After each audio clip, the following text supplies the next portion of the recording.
Bismillahirrahmanirrahim. Assalamu alaikum, dear students.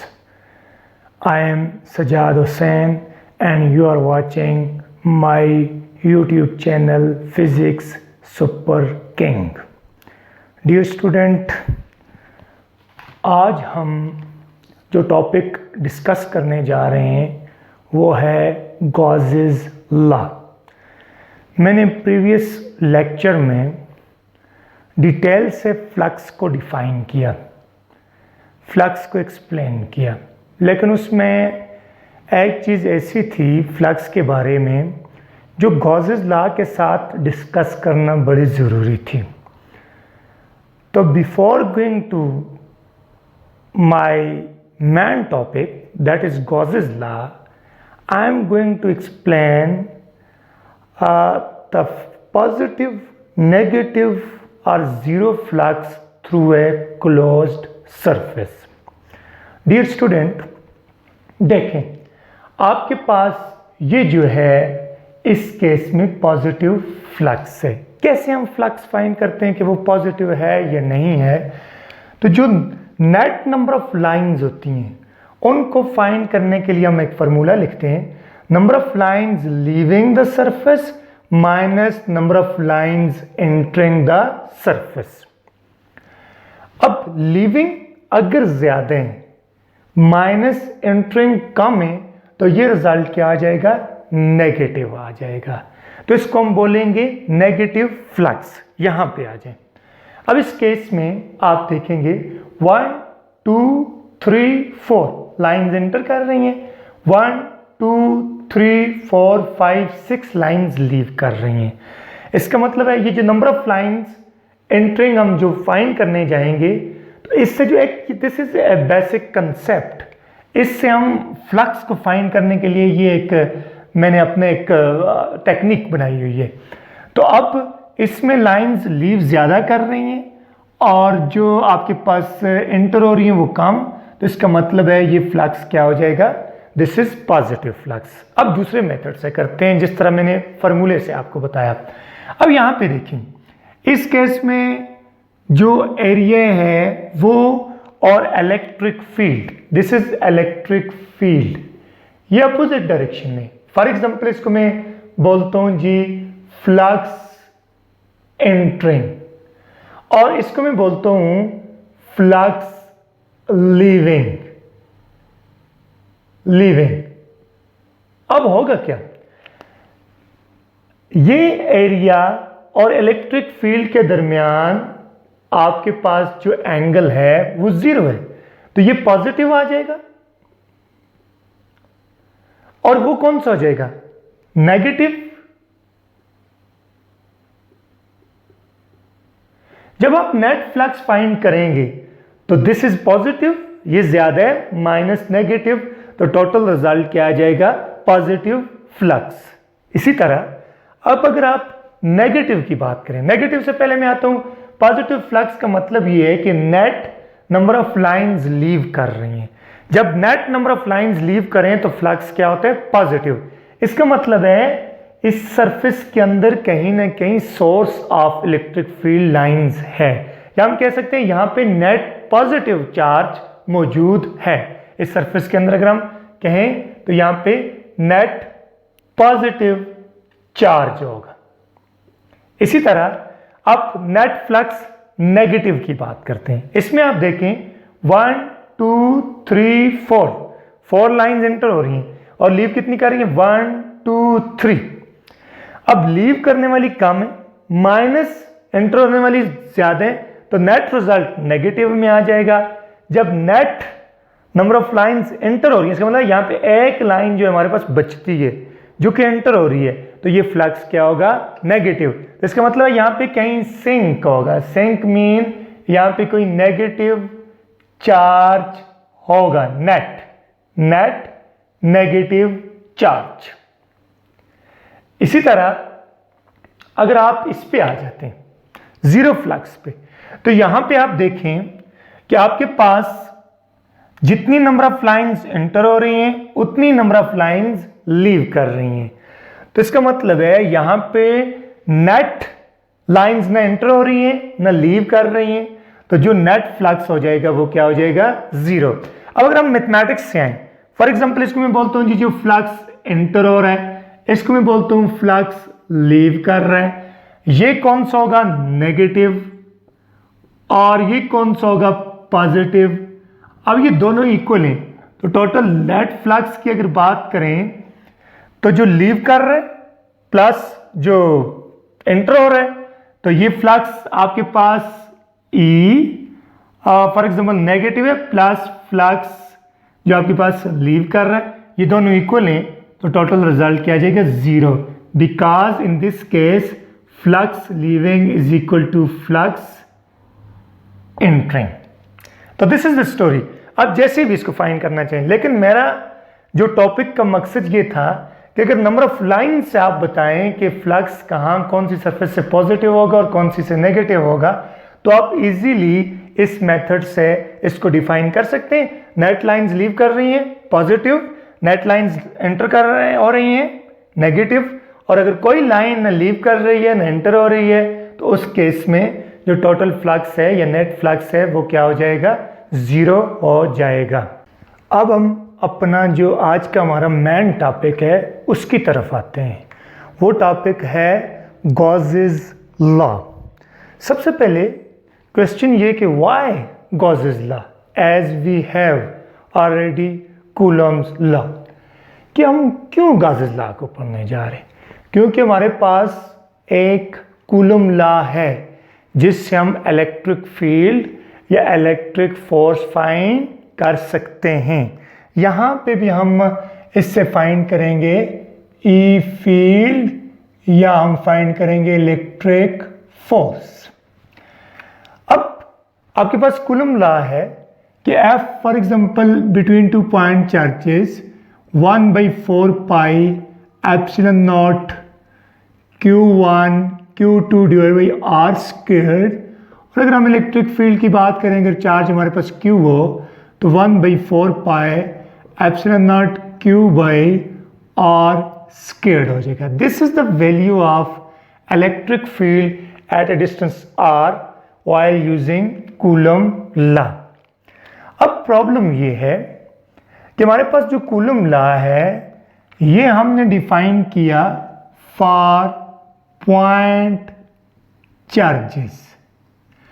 अब अगर आपके पास एक सरफेस पे चार्ज है, पॉइंट चार्ज नहीं है, तो हम कूलम्स लॉ को यूज कर सकते हैं। फॉर एग्जांपल आपके पास ये सरफेस चार्ज, इस पे चार्जेस हैं, पॉजिटिव चार्जेस हैं,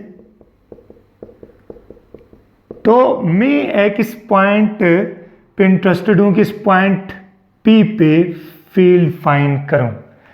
अब अगर मैंने कूलम लॉ को यूज करना है, तो कूलम लॉ को यूज करने के लिए मुझे इस सारी सरफेस को छोटे छोटे पॉइंट में डिस्ट्रीब्यूट करना होगा।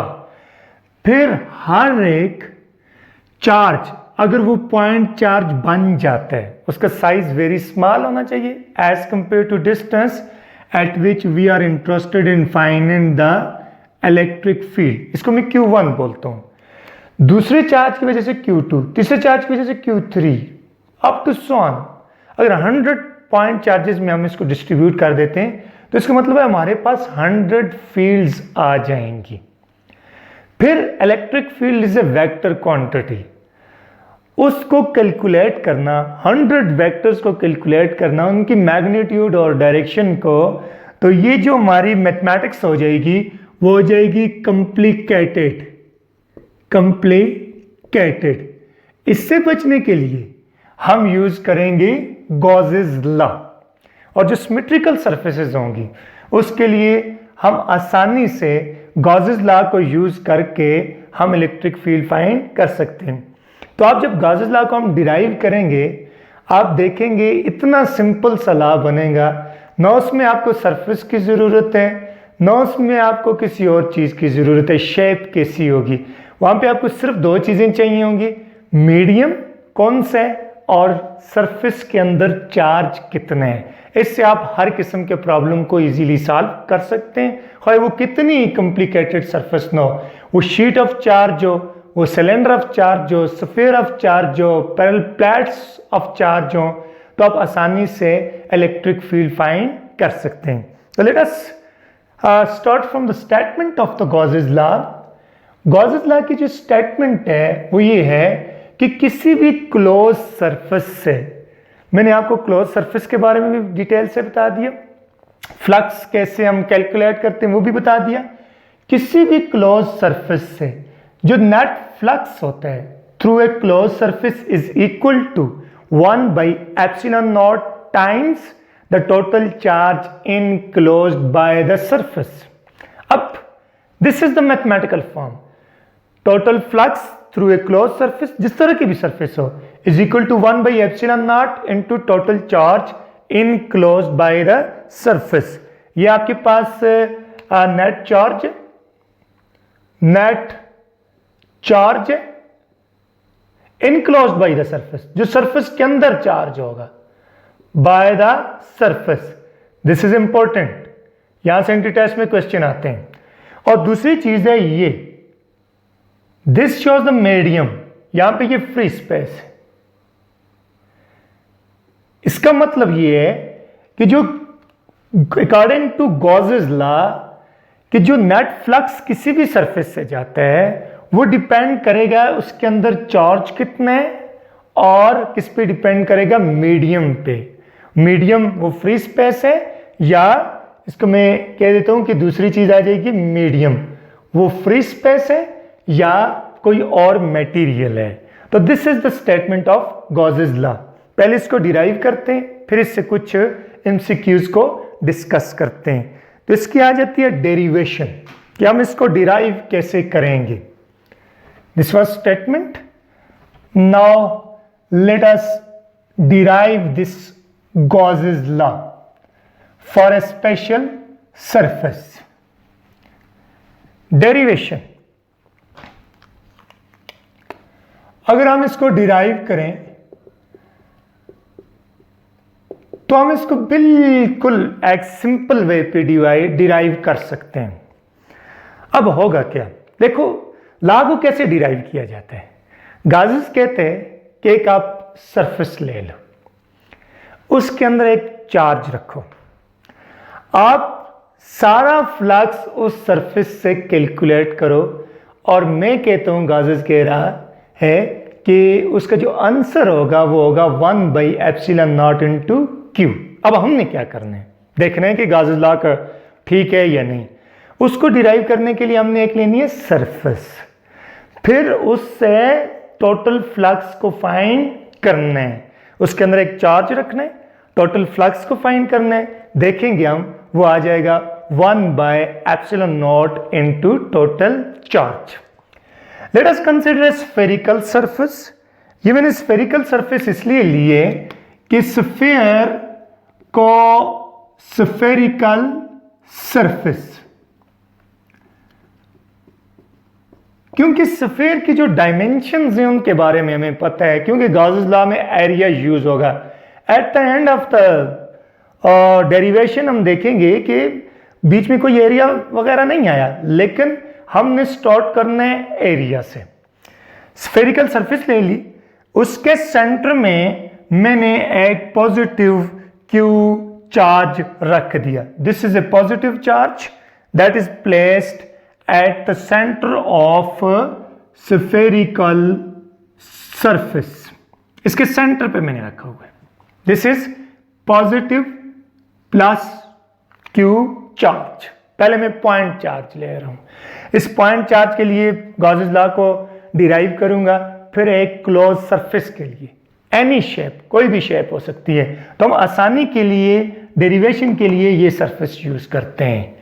फिर हम कोई भी सरफेस हो उस पे गॉसेस लॉ को अप्लाई कर सकते हैं। अब अगर हम अपने प्रीवियस टॉपिक पे आए कि अगर कोई भी क्लोज सरफेस है उससे टोटल फ्लक्स को कैसे कैलकुलेट करेंगे, तो मैंने आपको बताया था क्योंकि जो फ्लक्स की डिफिनीशन है उसमें इलेक्ट्रिक फील्ड का यूनिफॉर्म होना और एरिया का फ्लैट होना जरूरी है।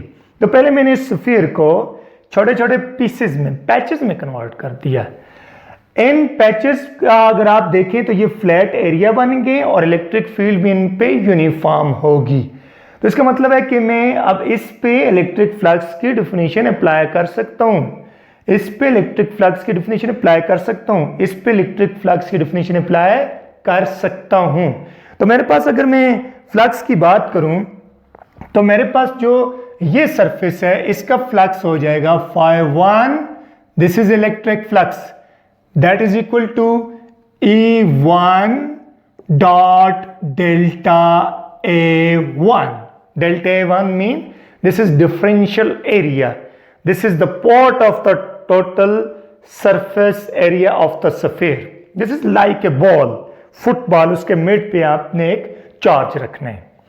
तो सिमिलरली अगर आप फाइंड करना चाहें you can write it at two, बल्कि इसको अगर आप थोड़ा सा आगे लेके जाएं तो अब इसको हम सिंपली लिख सकते हैं, this comes out to be flux 1 is equal to E1 delta A1 cause of, इस केस में क्या है 0। यहां पे हम देखें इलेक्ट्रिक फील्ड और एरिया के दरमियान एंगल क्या है 0। तो you can write it E1 delta A1 cos of 0 1 के इक्वल होता है, तो फ्लक्स 1 इज इक्वल टू हो जाएगा E1 डेल्टा A1। सिमिलरली आप इस पे देखें एरिया और इलेक्ट्रिक फील्ड की डायरेक्शन सेम है, तो मैं लिख सकता हूं flux 2 is equal to E2 delta A2। अब मैंने ऊपर से वेक्टर हटा दिए क्योंकि मैंने डॉट प्रोडक्ट को ओपन कर दिए, कॉस ऑफ थीटा आ गया था, तो मेरे पास सिर्फ मैग्नीट्यूड्स आ रहे हैं। Similarly we can write flux N is equal to En delta An। अब नेट फ्लक्स फाइंड करते हैं, तो देखते हैं नेट फ्लक्स क्या आ जाएगा। नेट फ्लक्स इन सबको ऐड करेंगे, जो नेट फ्लक्स आता है दैट इज इक्वल टू, इसको मैं इलेक्ट्रिक फ्लक्स लिखता हूं, बल्कि बस E लिख देता हूं, total flux that is equal to 1 plus 2 up to so on flux N। ये छोटे छोटे जो फ्लक्स हैं इनको हम ऐड करेंगे तो हमारे पास टोटल फ्लक्स आ जाएगा। तो अब वैल्यू पुट कर दें इसको, अगर आप इक्वेशन नंबर 1 के putting above values in equation 1, तो आपके पास नेट फ्लक्स किसके इक्वल होगा, this is equal to E1 delta A1 plus E2 delta A2 up to so on En delta An. This is the net flux. अब यहां पे एक चीज आप याद रखें कि इस पॉइंट पे अगर आप ये पॉइंट लें सरफेस का, ये पॉइंट लें, ये पॉइंट लें, ये पॉइंट लें, ये पॉइंट लें, क्योंकि हमें पता है जो इलेक्ट्रिक फील्ड है वो डिपेंड करती है चार्ज पे और उस डिस्टेंस पे। अब इस केस में स्फीयर की सरफेस का सेंटर से डिस्टेंस सेम है और चार्ज कौन सा रखा हुआ है Q। इसका मतलब है इस केस में जितनी E1 होगी उतनी E2 होगी उतनी E3 up to so on. In this case हम कह सकते हैं जो हमने डिस्कस किया उसमें हम कहेंगे E1 is equal to E2 is equal to En which is equal to, इसको मैं लिख देता हूं E। अब आपके पास जो नेट फ्लक्स आ जाएगा इसको लिखते हैं, तो net flux comes out to be E1 की जगह E into this comes out to be E delta A1 plus E delta A2 up to so on E into delta An। दोबारा मैं repeat करता हूं कि यहां पे इलेक्ट्रिक फील्ड जो है E इज यूनिफॉर्म, ठीक है बच्चों, या कांस्टेंट हम कह सकते हैं, उसकी magnitude at each point on the surface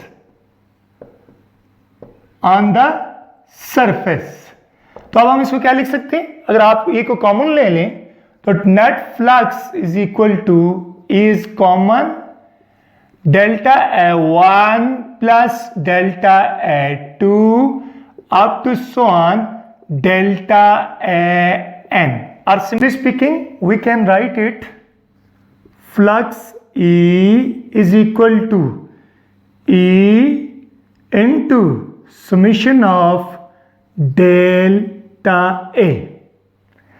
अब ये जितने ऑल